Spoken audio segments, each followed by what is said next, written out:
Good evening, my name is Olesya Khromeychuk. I'm the director of the Ukrainian Institute London. We're an independent charity and we champion Ukrainian culture and shape the conversation about Ukraine in the UK and beyond.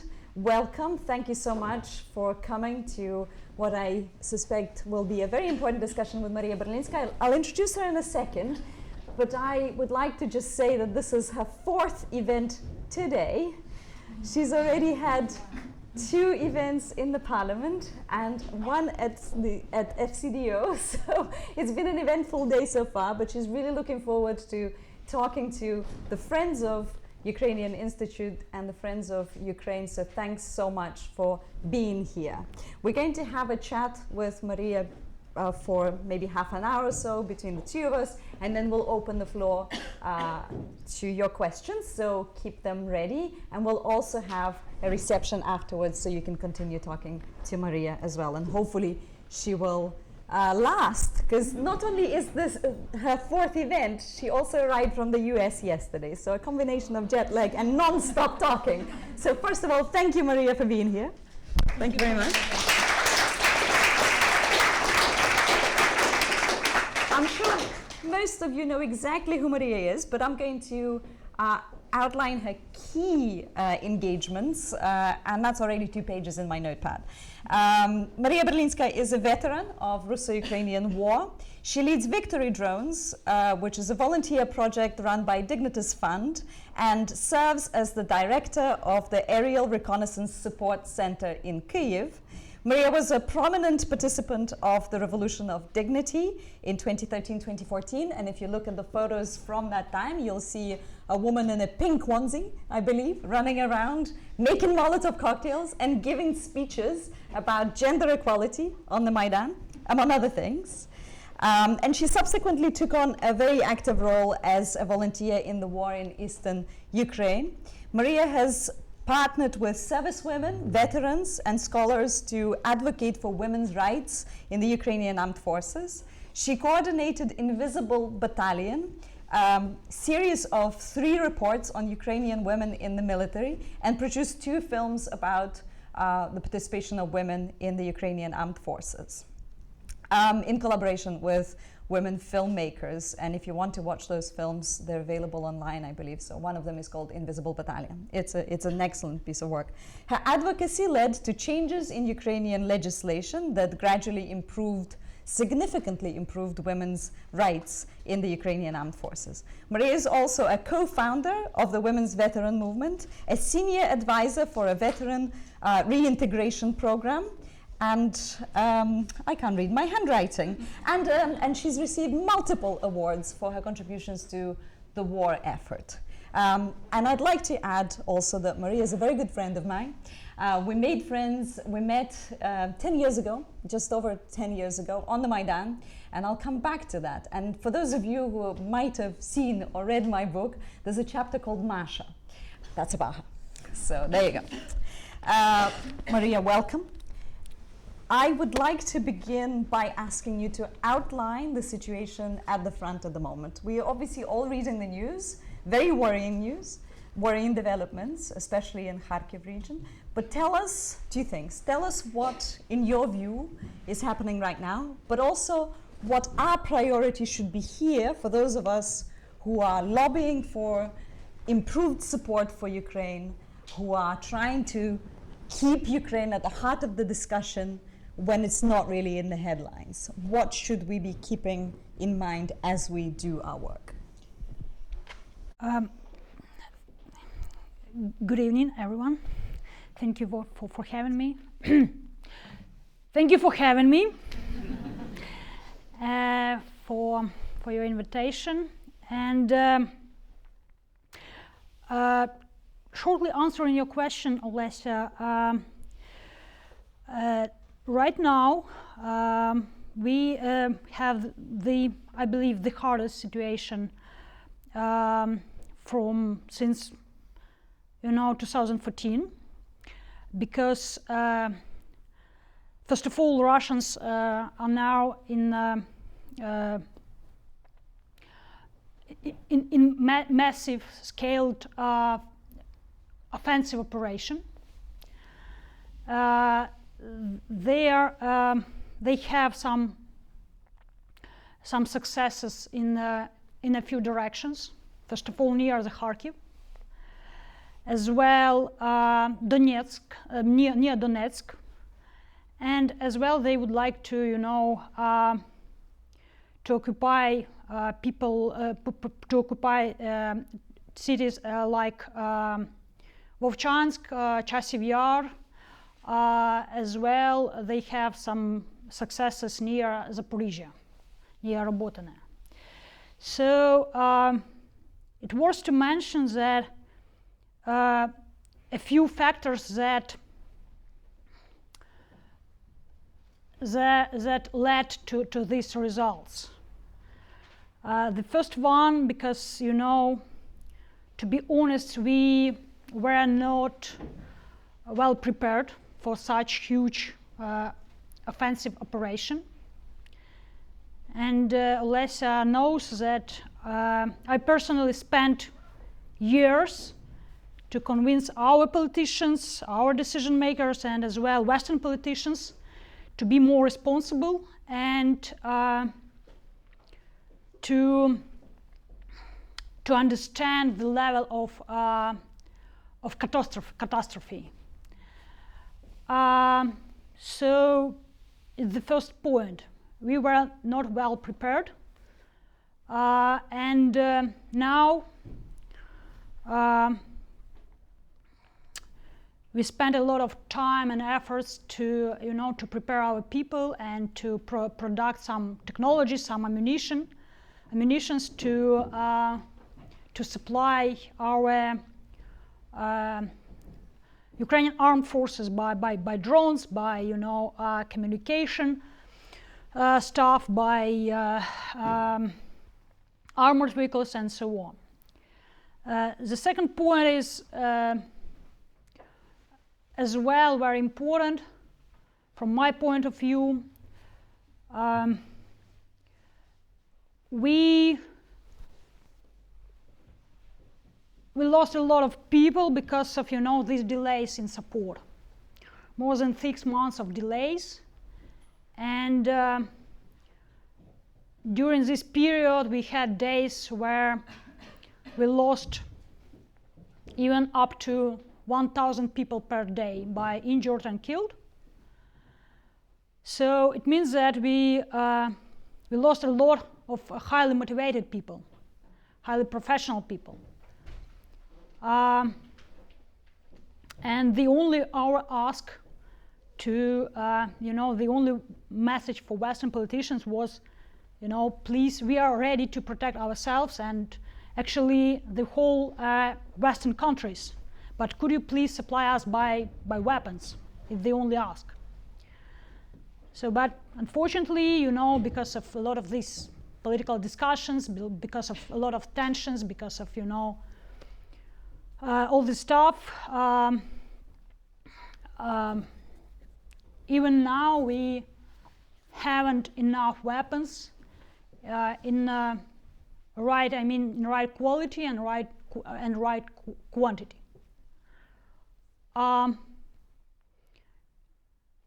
Let me give you one example. If we are talking about any ground operation, we should open NATO doctrine, and we will see that from the very first paragraphs that if you would like to do any defensive or offensive, doesn't matter, but ground operation, you need to have at least air superiority, but we even haven't, air parity. That's why, mostly Russian fighter jets bombing us day by day, and at the same time they absolutely unpunished for that. So we are asking about F-16s, about we started this discussion at least from April 2022. I remember that it was the first case when I asked actually Nancy Pelosi about this, and a lot of congressmen and senators in DC. It was April 2022, and those time they looked at me as a mindless person, because those time we were gotten only javelins and stingers. So at least first 4 months, Ukraine and Ukrainians were without any serious weapons. And the first heavy weapons we got just in June 2022. It means that we as well lost a lot of people because of that. So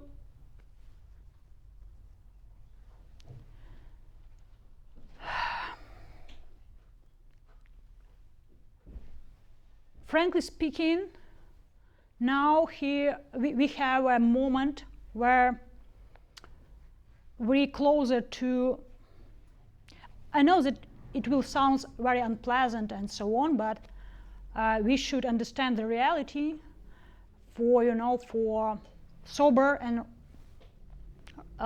relevant discussion. So now we are closer for losing this war than ever. And I think that one of main factors, reasons, because of irresponsibility of both sides. Ukrainian politicians during past 8 years before war started, and as well Western politicians. They were absolutely unresponsible as well, because after Crimea, after invasion to Donbas region, they did nothing. Let's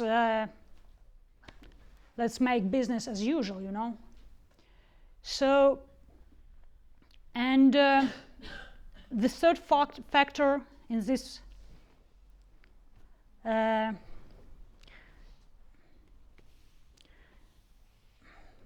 mathematical picture is that we're out of people.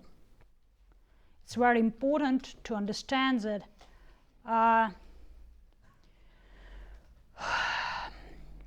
I think we should start discussion about as the same as we started this discussion about F-16s, and after 2 years of these illusions that Ukrainian pilots are not ready, they are not highly professional, Ukraine can't maintain these fighter jets, and so on and so on. All these myths we destroyed, because even in 2018, F-16s did fly in Ukraine.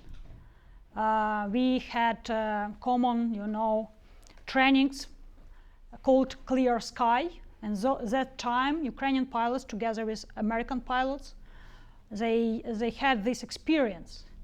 But after that, it was a lot of illusions that we are not ready for these planes.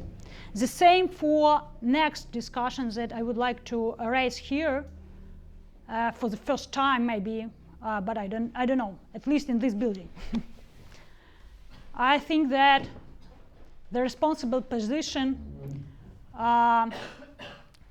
taking into consideration that we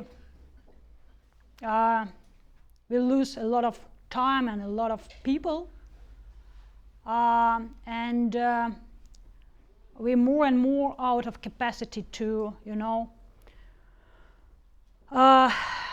to stop Russian troops. We should start discussion about boots on the ground.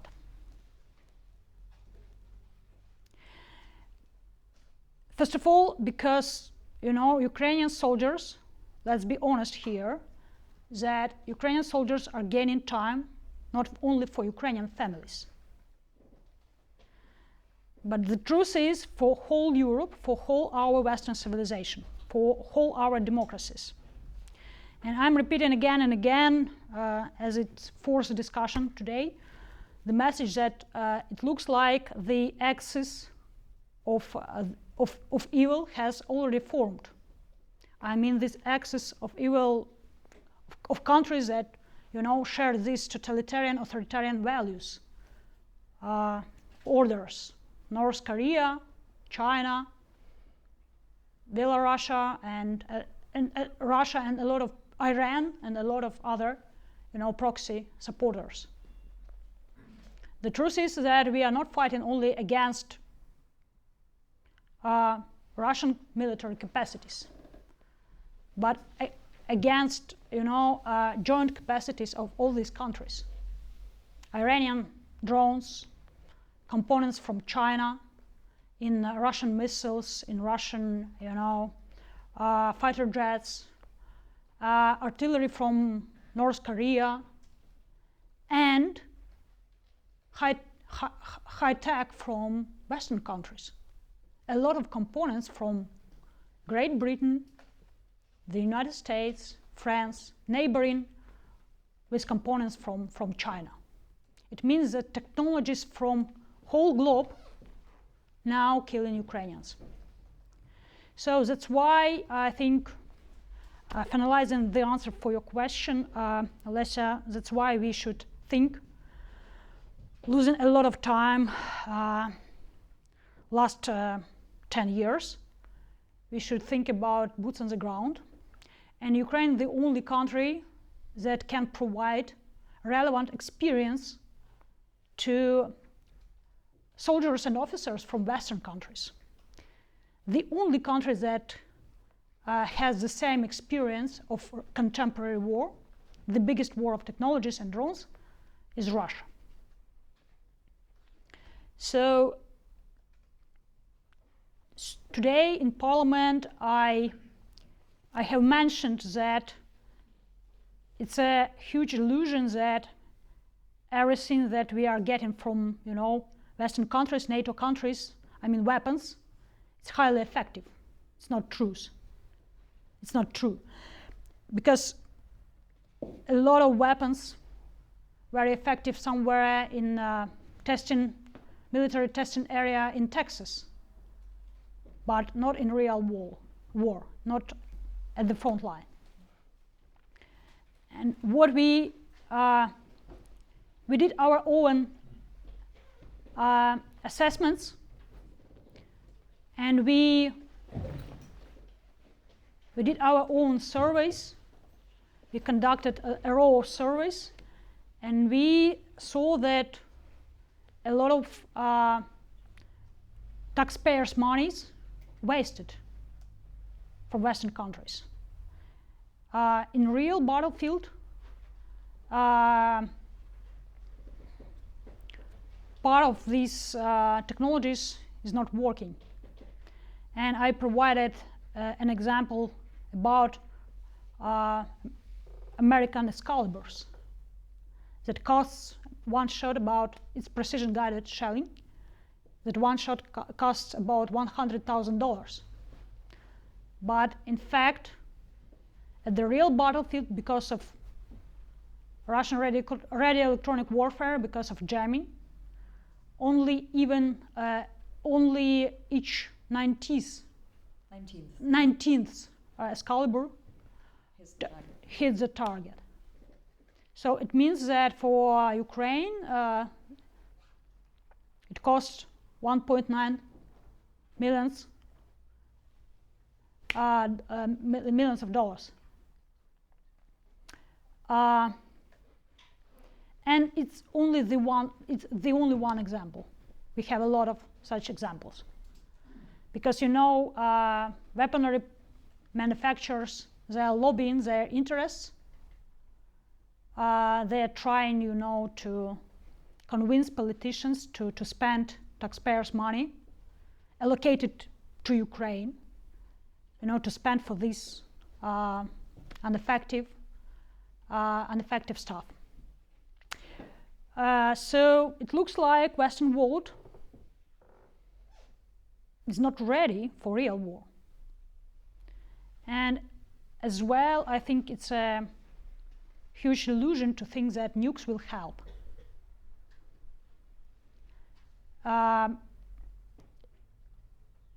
Because, you know, I really often asking one question and addressing to, you know, Western politicians.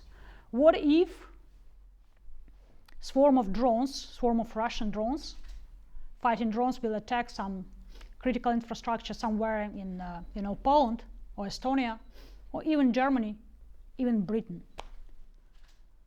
It's possible, absolutely. And all old measures will not help in this case, because you know, the new technology of automatic optical navigation and targeting will be not, you know, you can't stop these drones by, for example, traditional old-fashioned radio-electronic warfare.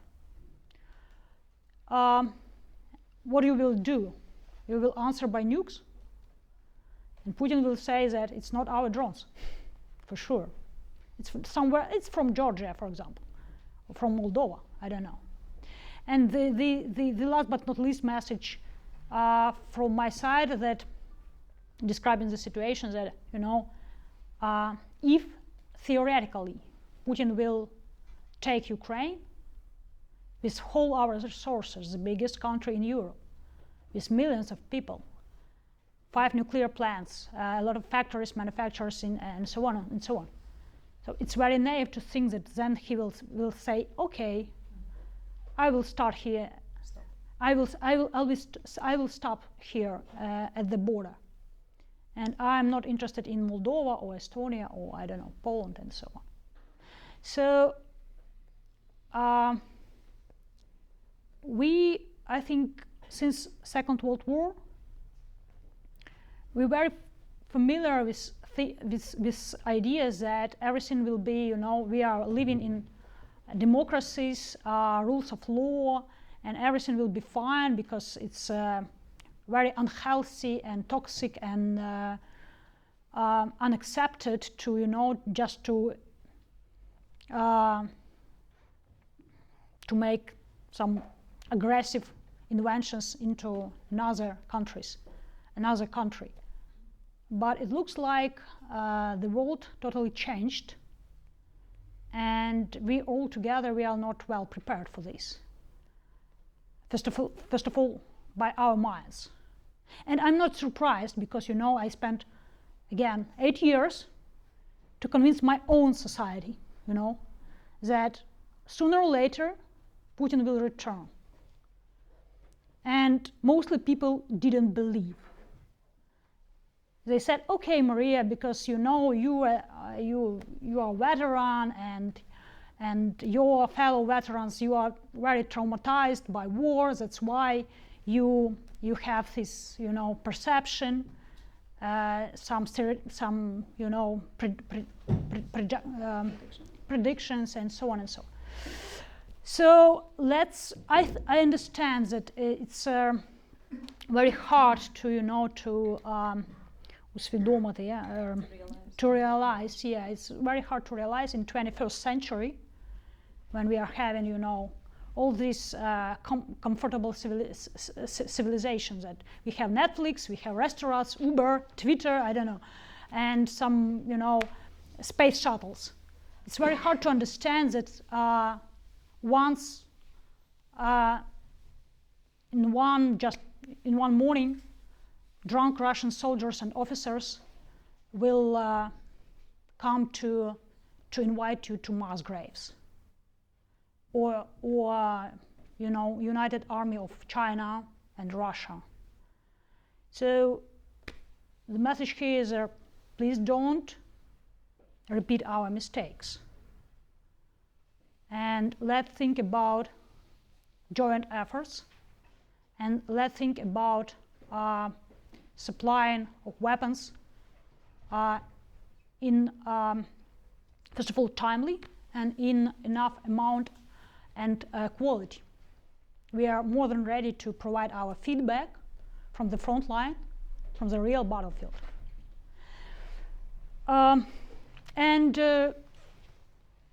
Postscriptum. Recently, Ukraine, you know this information from media that recently Ukraine, this supplemental for Ukraine has been accepted in the US, and what I were asked in in the US that everything will be fine because Ukraine got $65 billion, so please show us success at the battlefield. It's not true, because the devil creates of the title, because the devil is in details. First of all, only third part from these 65 billions, up to 20 billions will be for weapons, and other parts will be for other issues, for Israel, for humanitarian programs, and so on and so on. It's the first point. The second one, 80% of this money will be for American industry. Залишиться в Америці, да? Will stay in the United States. And Ukraine will get only, some old weapons, outdated weapons. So this money will be for replenishment of warehouses and for future production. It's very important to understand that not all this package of 65 billions will be for Ukraine, for weapons, for the battlefield. I'm sure there will be lots of questions asking you more detail about all of these assessments, and we'll come back to your predictions towards the end of our conversation.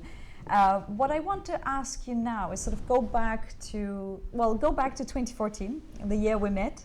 And actually in 2015, we spoke here, Maria spoke here and we were sitting underneath Taras Shevchenko over there, so in a slightly different position, but essentially already talking and, trying to galvanize people to understand that this is much bigger than people understand. That the war has already started in 2014 and we needed to prepare for it and so on. So thanks for doing that work for so long. What I want to ask you is this.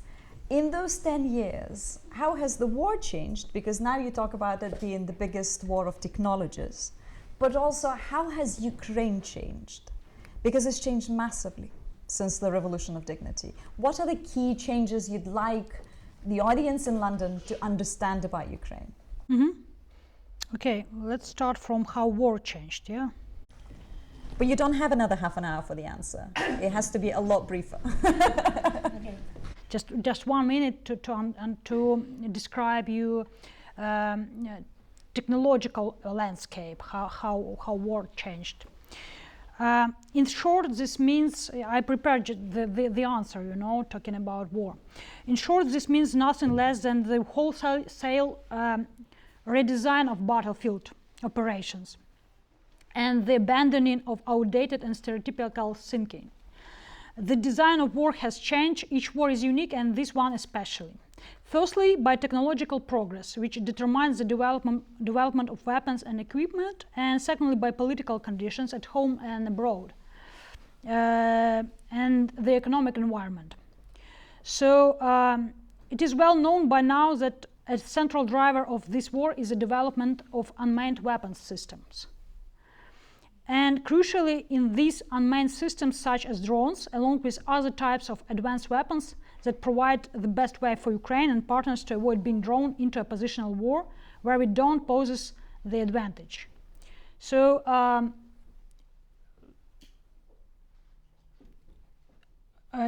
General Zaluzhny in his article said that our combat experience is unique, especially since 2022. But we have to constantly to find new solutions, because all war, it's day by day measures and countermeasures, measures and countermeasures. New operations might include digital field creation and radio electronic environmental control and combined operation using attack drones and cyber assets. Such operations will be coordinated and conducted under a single concept and single plan. I mean, again, jamming, the system software of situational awarenesses, a lot of sensors combined with a lot of, analyzed data by AI, by, analytical teams and so on. It opens up the possibility of inflicting sudden massive strikes against critical infrastructure facilities and communication hubs without deploying expensive missiles or manned aircrafts. So defense systems, talking about how war changed, defense systems too need constant improvement, and as do countermeasures targeting the use of new technology by the enemy. And the challenge for our armed forces cannot be underestimated. It is to create a completely new state system of technological advances. So in conclusion, in 2024, we must focus our main efforts on 3 areas. The first one, creating a system to provide our armed forces with high-tech assets. The second one, introducing a new philosophy of training and warfare which takes account of restriction in assets and how they can be deployed. And the third one, mastering new combat capabilities as soon as possible. And so it's a very huge mistake to underestimate your enemy. And what do we see? That Russians, they're developing their, capacities very quickly and very effective. Because of this, because first of all, they have a lot of engineers. They have a lot of brilliant minds under FSB control. And the second point is because they have joint efforts with China and Iran and so on. And the third one, because of this strong, vertical. So if you are ineffective, they will kill you. If you're not good in management, they will kill you. And here, in our countries, in our democratic tribes, what do we have? If you are ineffective, let's promote you to another position. If you are ineffective, let's give you awards, let's say thank you, let's do blah, blah, blah, a lot of bureaucracy, let's organize another conference about human rights and values and equality and so on and so on and so on. But returning to your question, as of now, we are the only nation that practically protect all these values, practically by lives, not in expensive conferences, not in conferences organized by all these Red Crosses, UN agencies, and so on, spending our monies, wasting our monies. We are the only society that practically stand for these values. And it returned me to your question about changes in Ukraine. What do I see? In general, what do I see? It looks like as the society we have become more open and diverse. And I can give you a few examples. First of all, you might hear about corruption in Ukraine, yeah? But there are no corruption in Russia. What does it mean? A lot of healthy processes, All these investigative journalism. Yeah, all these investigations from our journalists It's a good sign. And what do I see? That back in 1999, Georgy Gongadze was killed because of that, assassinated. But now, when some officers from, SBU, State Security Agency, tried to, to push independent journalists, such as Bigus, for example, it was a huge scandal in Ukraine, and they were fired. So yeah, we have corruption. The same for Britain, the same for the United States. A lot of lobbying, talking about lobbying, weapons lobbying, yeah? Return to that topic. We have corruption in Ukraine, it's true. But as well, we have a lot of processes that shows us a lot of transparency and, renewable processes for whole society, healthy processes. So I think it's the first example. The second one, I don't see any, radical representatives, I mean radical nationalists as it was in the parliament. Nothing about, it back 20 years ago, it was people who said, okay, let's prosecute LGBTs, let's prosecute Jewish, let's do all this,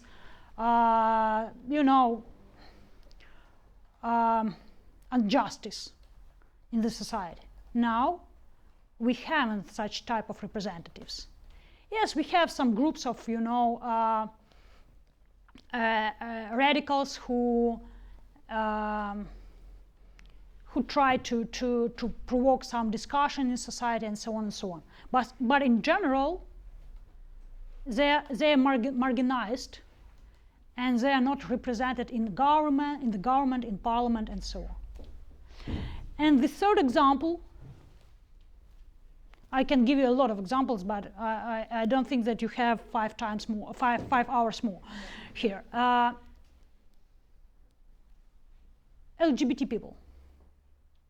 A lot of people fighting at the front line from LGBT community. I know personally a lot of them. And everything, yeah, from time to time, we have some discussions, some, especially in social media, and so on and so on. But in general, if you are fighting, if you, protect your society, mostly you have an equal approach to yourself. And mostly you have respect to yourself. Personally, I have my good friend of mine, Viktor Pilipenko, who is open gay, and he fought since 2014. And he has a huge respect in the army. Because at the war, it doesn't matter, to be honest. If we are talking about, when it comes to life or death, it doesn't matter who will give you, hand of support, who will get you from the, from the fire. So here, just answering your question about how society changed, and I'm proud to represent my society. I'm proud of my lovely Ukrainians, because as of now, we are I believe we are excellent example of humanity for whole world. Bravery, humanity, courage, and real values. Can I just add on that point that, I mean, as someone who's an insider and outsider, I think, and has been observing the changes over the last 10 years in particular by visiting the country but not living there, what strikes me, I think, is that Ukrainians know that their voice matters.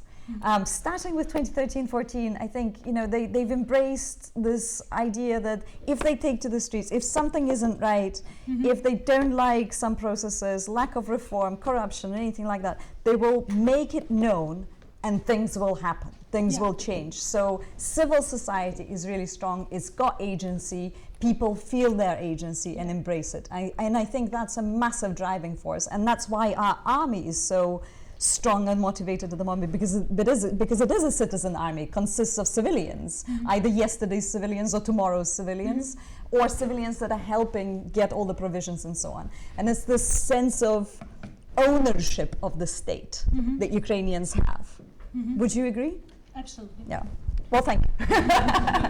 Okay, I decided not to ask my last question. Very simple discussion. I decided not to ask my last question now. I'll leave it till the end, and I'll open the floor to all of you. I'll collect 3 questions at a time, and then we'll get the answers. So Jonathan, followed by 2 hands in the back, I can see there, and Olesya after. So Jonathan first.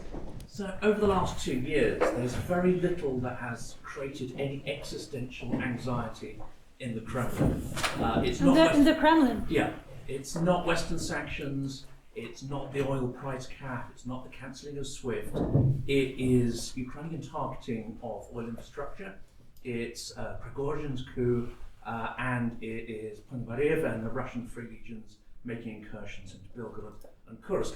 To take that first point, though, is it now time for Ukraine not just to take out oil refining capacity, but to take out pipelines, ports, and ships, empty ships returning in the Black Sea, to hit all of Russia's trade routes, energy infrastructure, and everything that powers their war economy? Great, thank you. Next question, I think it was Marina, is that? Yeah, that's you, I recognize you. Yes, the question is, I've noticed that in the Ukrainian media there are some interviews being published with Ukrainian servicemen where they promote the idea that there has to be like a total, like Ukrainian society and economy has to move to the war regime kind of system, that we can no longer live in this world where we have war going on and kind of peaceful life. What do you think about this and how this could be done? Great, and Olesya at the back. Yes, Maria, nice to see you. Really happy to have you here. Question about Syrskyi. Is it too early to comment on him replacing Zaluzhny, and just your thoughts around it? He's been since February. Just what are you seeing? What is the question? The question is about Syrskyi and Your assessment. Zaluzhny. Assessment. Yeah. Okay. I can remind you if you've forgotten. No, questions. I remember all of these questions. Thank you, Olesya. Good question. So talking about destroying, the tactic of destroying and strategy to destroying a lot of objects inside Russia. First of all, my first recommendation: could you please delay this message to Western politicians? First of all, Americans as well, because they try to, заборонити, To ban us from. to ban us from this, to block us from this. And please don't use our weapons, please don't use your own deep strikes, unmanned vehicles, aerial vehicles for this. And it's true. So your question, remind me my definition of winning. For me, it's not the only 1991 borders. For me, it's elimination of military capacity of Russia to do aggression, at least for 3 decades. That's why your proposal is absolutely correct. We should relocate, war from Ukrainian territory, from European territory, to destroy Russian territory, Russian capacities to do this aggression. And we should destroy logistic, supply chains, storages, manufacturers, and so on, and military bases, and so on and so on.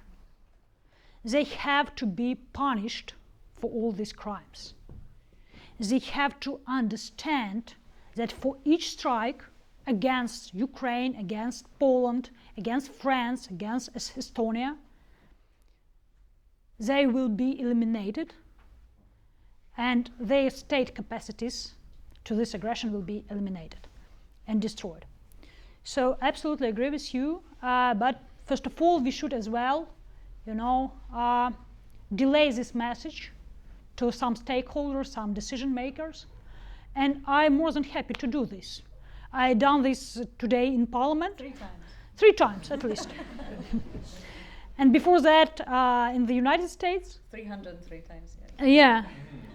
And I don't, exhausted to remind that we are the only country in the world that given up, our nukes. Even Belarus returns their nukes. So we were a very young democracy, and we were pushed by the United States, by Great Britain, by Russia. And what do we have now?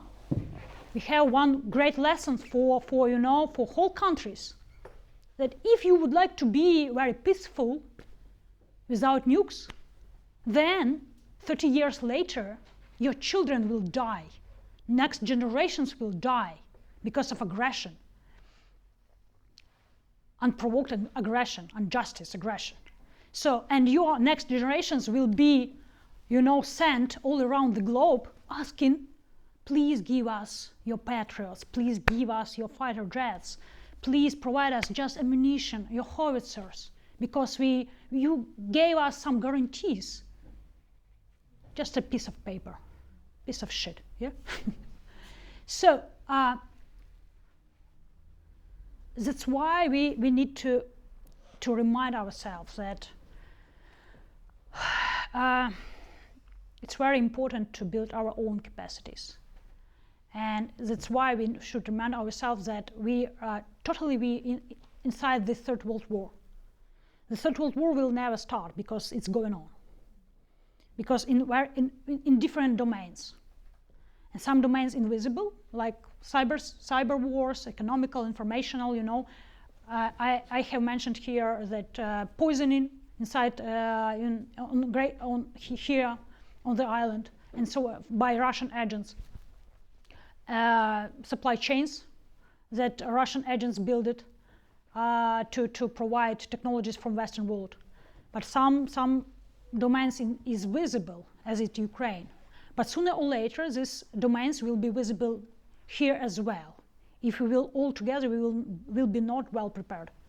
2 more questions, Maria, briefly. So the second was about, should Ukrainian society, economy, and every aspect of Ukrainian life essentially be focused on the war effort? And the one from Olesya was about your assessment of Syrsky. Shortly, yeah? Okay, shortly. Those are easy questions. 3 hours more.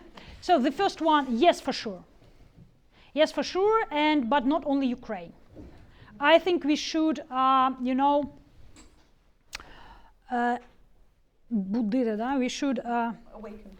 we should awaken people from whole Western countries, not only in Ukraine.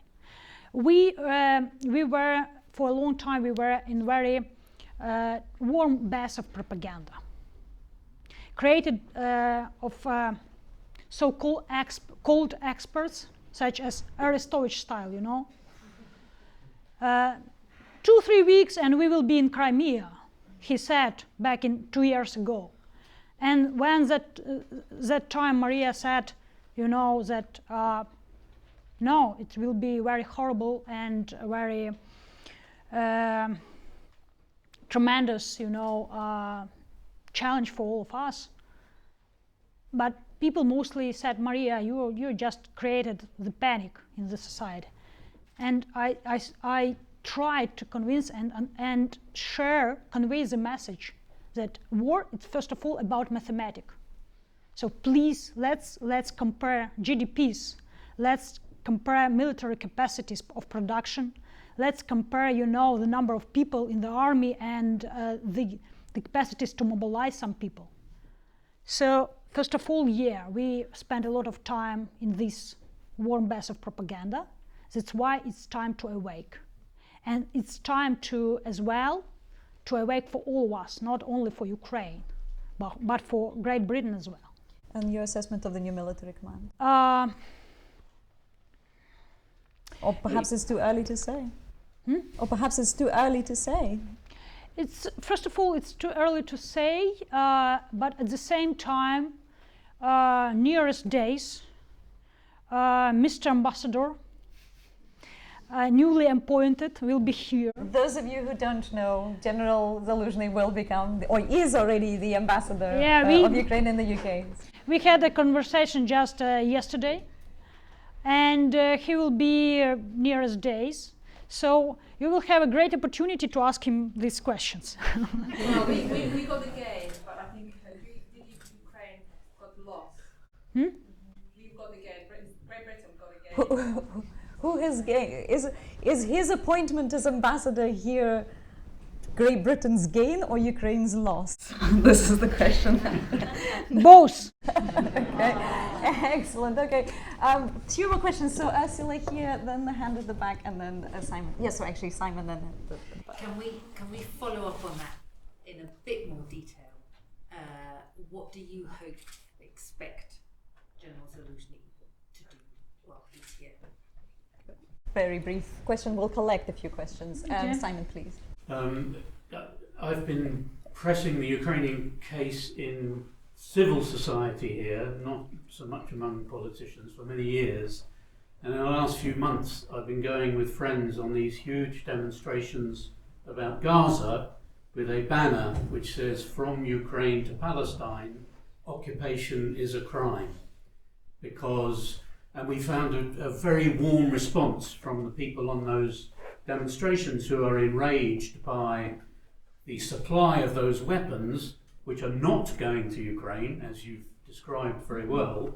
They are going to Israel in huge quantities for use against civilians. It seems to me that to put the Ukrainian case most powerfully to civil society, Ukraine needs to take account of that. And I wonder how you can comment about that. Thanks. Can you clarify your question? Well, the question is how can Ukraine address that very powerful mood in civil society, not only here in London, say, but across the global south, that there's a terrible war crimes and so on, and how can Ukraine say to those people, you know, we're not on the opposite side of those who are suffering in Gaza, but in many ways there are many analogies actually, which I could make a list, but I won't. And there was a hand at the back. Yes, Marta, I think that's you, yeah. Thank you, Marta. Thank you, first of all, for your presentation. That was quite interesting to hear. I just wanted to ask you about the first peace summit, which will be held just in a couple of weeks in Switzerland. They call it the first peace summit for Ukraine. So what do you think about this event? What can be the best case outcome after that? What can be the worst case outcome for us as a country? And just generally, what do you think about Excellent. this sort of platform? Thank you. Let's start with General Zaluzhny. Or continue, rather. Let's start from the last question. So, you know, I'm not a politician and I'm not diplomat, and so I haven't, I haven't insights from these peace negotiations. Probably it's gonna be nearest months, and maybe some negotiations, on the sides are taking place. But what do I know for sure?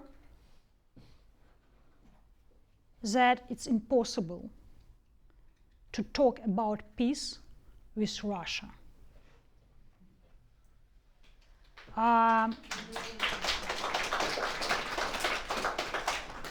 Once we did this mistake, once I came to all our ministers, all our representatives of parliament in 2016, 17, 18, and tried to convince them that it's impossible. And sooner or later we will have these negotiations and peace dealing as will result in bigger war, full-scale invasion and so on. So all peace negotiations with Russia don't, не варті паперу, don't worth the paper that's signed in. Yeah, we can have some mitigation and somehow for some period maybe we will have less activities at the front line.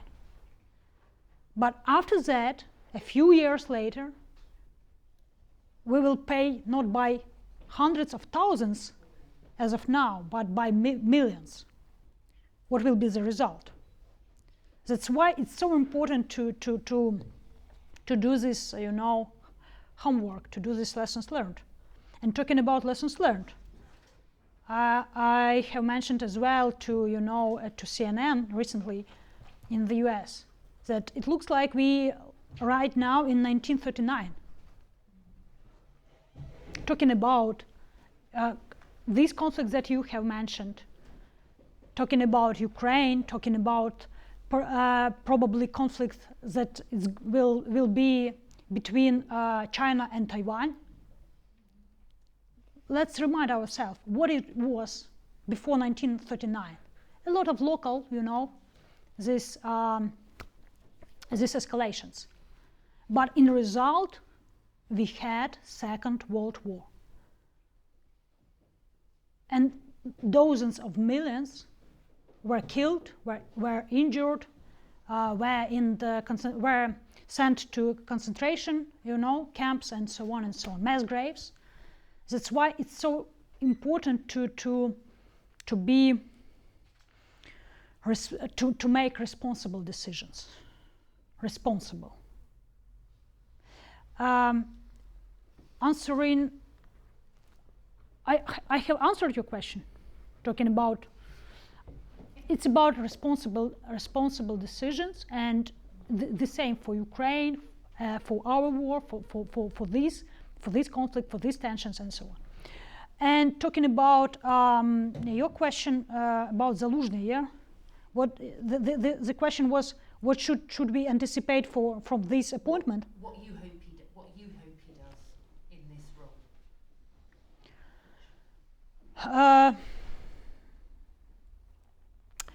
I hope that first of all he will take some rest, at least for one day. And I hope that he will be the prominent advocate for weapons for Ukraine, for technologies, for different resources, for connections, because if in general the logic of war very simple. It's everything about mathematics. Everything at the war, it's resources. Armored vehicles, howitzers, fighter jets, air defense systems, ammunition, people. People, resource as well. Our resource as well. It means that if we are giving more, ammunition and heavy weapons to the front line, drones, less people will be killed, and vice versa. That's it. That's why I hope General Zaluzhny will spend, all his and efforts to engage top decision makers into more active process to support Ukraine and to provide weapons, to provide timely and in right conditions. We have enough time for another quick round of questions, so anyone who would like to ask another question? A person right at the back, and then Oyam, and then Antoine. Yeah. Thank you. Recently, I have a double question. In one of the Ukrainian interviews videos, you recently answered a question about what each individual can do to help us move to the victory. And you've said that each one of us can make a drone at home, among other things. So my question is it still, the case that all of us can do this to move our victory closer? And the second part is, what do you think we as individuals could do to help Ukraine produce its own weapons? Is there anything that individuals, civil society can do? Great. And what should I say? Owen? Maria, you've done a lot of work over the last 10 years advocating for women in the armed forces and reforming the armed forces for servicewomen. Can you tell us how you assess the situation now, how things have changed since 2022, and do you feel like you've achieved everything you wanted to achieve in that sphere? Great. And Anton? Yeah, you mentioned about the weapons, but you mentioned as well the amount of soldiers, that it was kind of limited in Ukraine. You mentioned boots on the ground, from foreigners coming there. So what is the situation with this, for the war in terms of getting soldiers? Are there enough Ukrainian soldiers coming in to the front, or what about getting foreigners? And is there anybody else desperately wanting to ask a question so we could collect one more? Excellent. Yeah. I'm a graduate student researching cultural heritage in Ukraine, and my dissertation is on how the War Museum in Kyiv is a cultural front in the war. I would welcome your thoughts on what exhibitions within that museum, which I understand it was the first time in the world that items from the front lines, formerly Bucha and Irpin, were displayed, and how is that being weaponized in a positive way for Ukraine with domestic and international audiences? Thank you. Great. Excellent. Do you remember all of them? Would you like me to remind you? We can begin by what can each individual do to... Yeah. Talking about what everyone can do in the society. First of all, a lot of opportunities, to be honest. If you can, you can serve. If you can't, you can volunteer. As well, you can advocate for weapons. Day by day, it's as well very hard routine, because we are living in very informational time. If some media will post about cat near the Buckingham Place, everyone will be about this. A lot of discussions about this cat, what type of cat, what the king think about this cat, and so on and so on. Or what I mean, it means that, but if at the same time hundreds of Ukrainian children will be killed by Russians and no one will share this information, we will have this support. So that's why it's so important. Please post in media, your social media, not about cats, but about victims, about the real situation, and that Ukraine, sacrifice and a lot of victims in Ukraine every day. It's the first point. The second one, talking about drones. Yes. A few months ago, to be clear, 6 months ago, I started this idea. So what we are doing, let me describe shortly, that we trained more than 65,000 people by now. It means Dignitas Foundation and projects that I'm leading, Victory Drones. So we trained a lot of people how to use ecosystem of technologies, land drones, ground drones, multi-rotors, bombers, planes, and so on, and all ecosystem besides that. We supplied and provided support in amount of $75 million. I understand that it's not a huge amount for government, but for charity organization, it's a very hard work every day. We deregulated, the industry, and I personally advocated a lot, to simplify the rules for, Ukrainian manufacturers, Ukrainian engineers, and so on and so on. Here, recently in Parliament, I have provided this example of that Alan Turing helped British government to win the war. He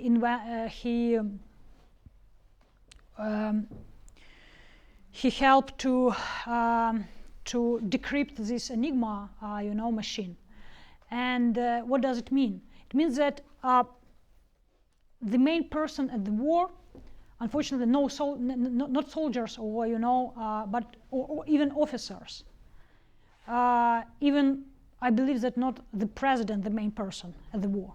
The main person at the war, an engineer, and person who can create huge manufacturing processes, because only engineering inventions can change the course of war and save, hundreds of thousands of lives. So I started with this very simple idea. Let's give for each Ukrainian chance to create their own drone, and we recorded the course called People's FPV. And the idea of this course that, every Ukrainian can create, not only Ukrainian, and friends of Ukraine, can create drone that will destroy Russian tank.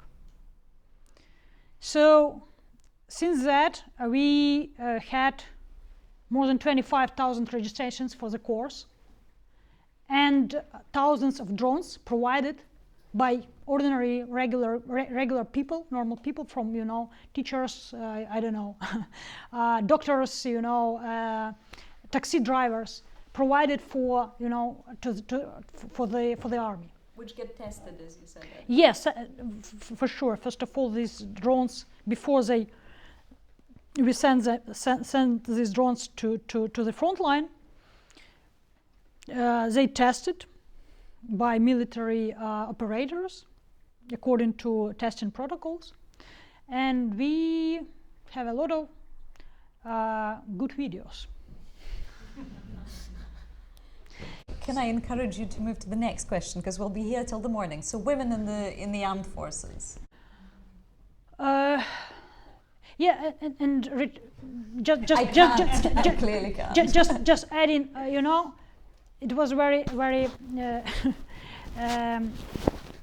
interesting situation, because I have asked our Vice Prime Minister, Mikhailo Fedorov, who is the Minister of Digital Transformation, could you please share the information about this course? And he said, okay, because he has a huge audience in social media, and he said, okay. And after that, we faced a lot of, the wave of critics, because, okay, Maria and Fedorov asked us to create drones at the kitchens. What will be next? HIMARS at the kitchens? F-16s? Why not?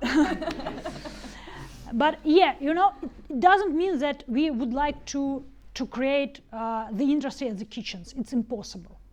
We need industry. We need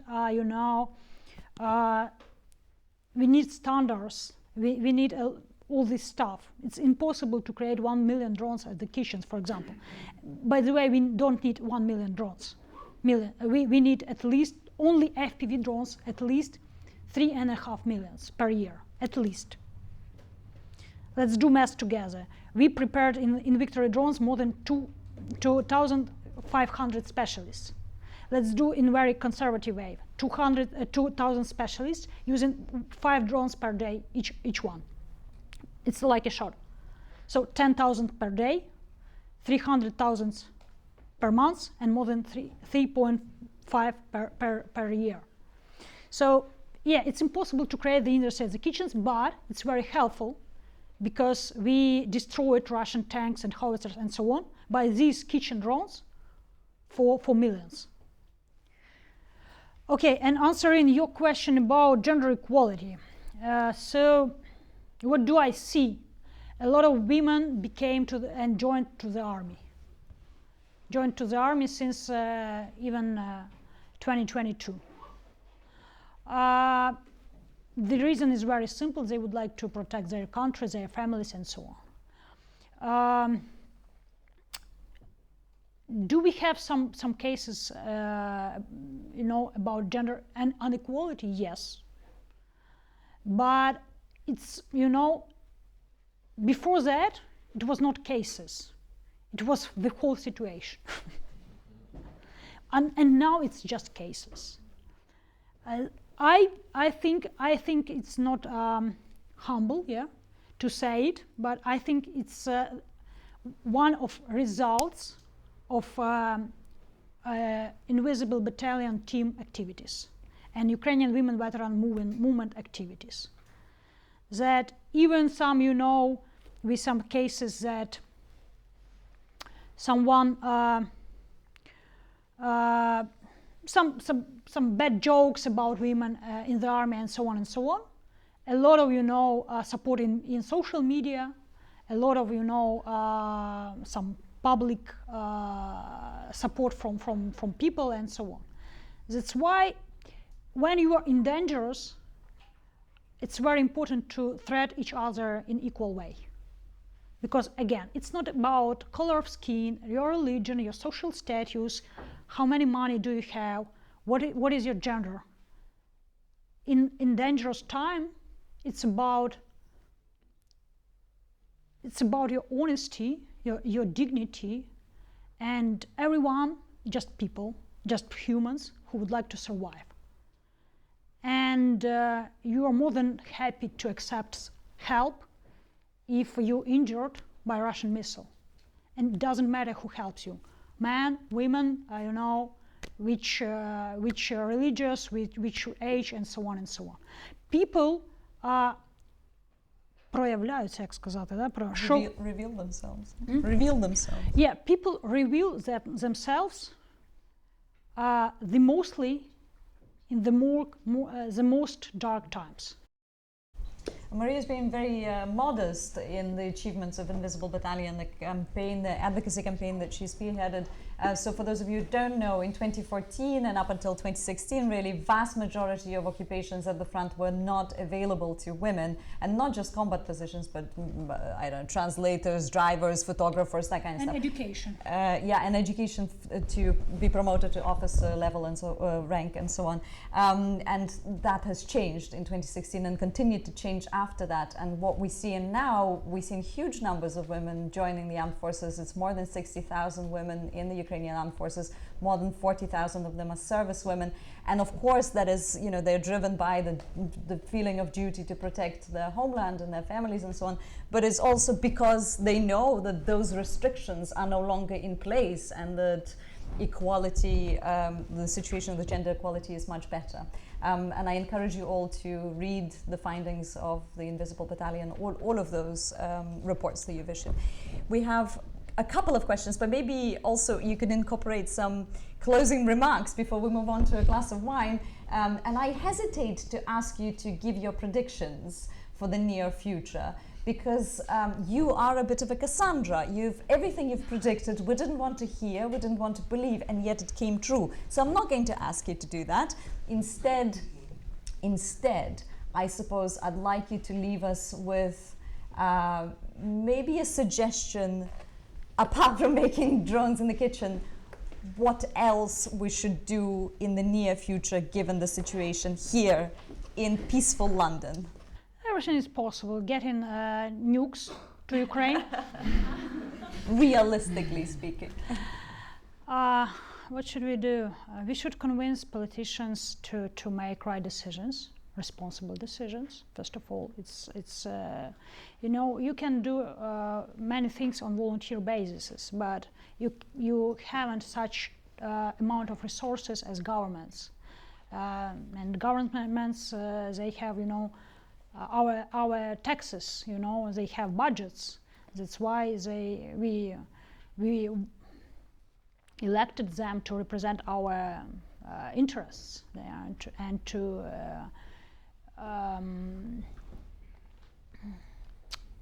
make sure that we are all in safety and our families. So first of all, we should advocate right decisions, as I said, in right time, in right quality and quantity. We should save people, Ukrainian soldiers. It's very important, because if we will be out of people, Putin will take Ukraine, and Western countries will be his next step, for sure. I understand that it's more hard to imagine in 21st century, but just I would like to be wrong in those prognoses many years ago. So I asked her not to predict the future, but she's doing it anyway.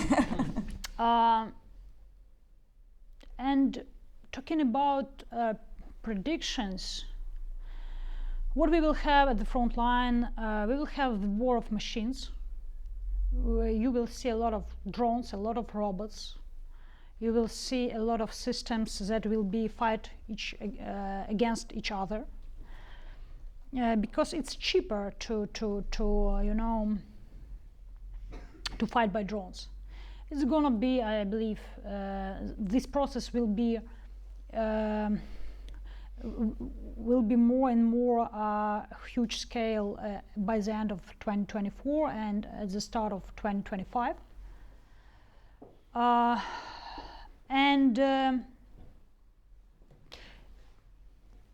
You are asking me about predictions for Ukraine, or for, I don't know, for... Maybe less predictions and more kind of what should we anticipate in the coming months, and how can we best prepare for it? Mm-hmm.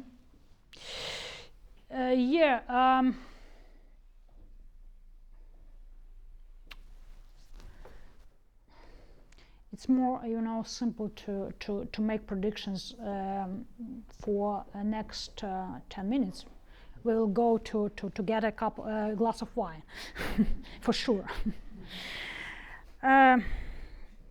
But talking seriously,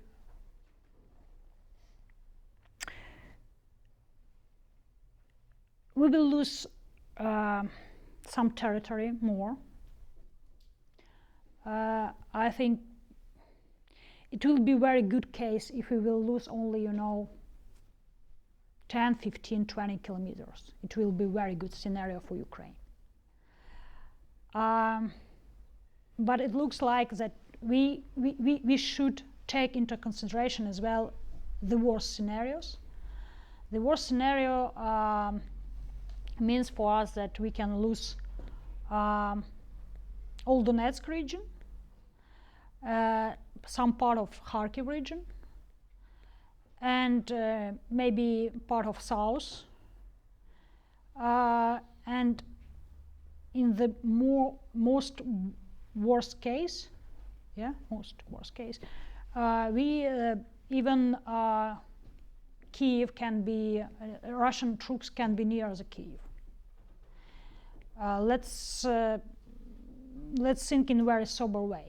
Putin would like to take whole Ukraine, and he understands that Kyiv is a very important key for the whole country. So we have a range of scenarios, but what do we see that the Russians, meanwhile, when we were waited for, all these delays, all these political debates, they not wasted their time. They were well prepared. They formed a lot of, new brigades. They mobilized hundreds of thousands of people and prepared them. They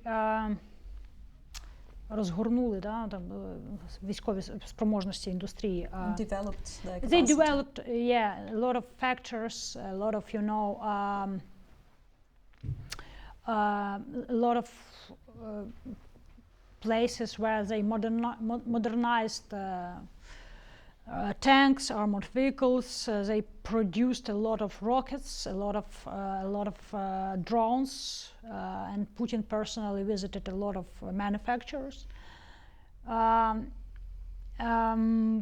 what do I see as well? They did their lessons learned, and they fired and killed a lot of ineffective, people from top management in the army, and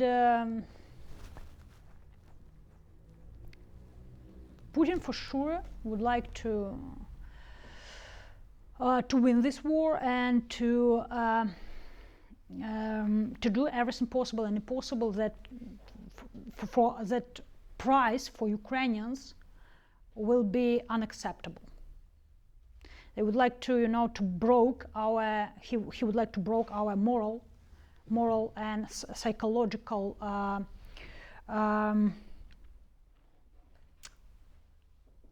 spirit to resistance.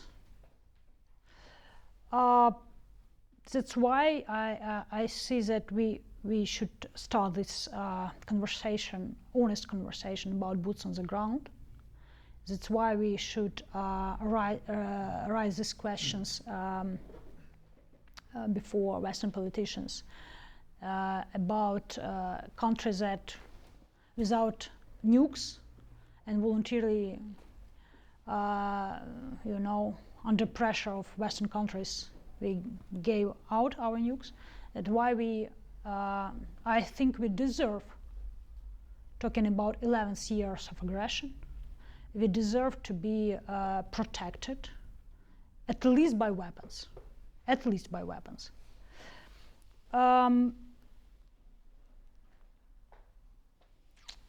And again, we are gaining time, our soldiers are gaining time for whole Europe. It's very important to understand. So my message for Western politicians often the same.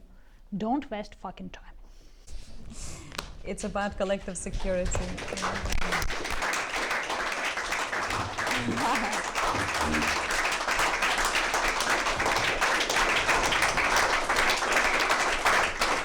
Well, I think we all need a drink after that, and Maria especially after 4 talks in one day. Thank you so much for your work. Thank you so much for coming here tonight, and Slava Ukraini.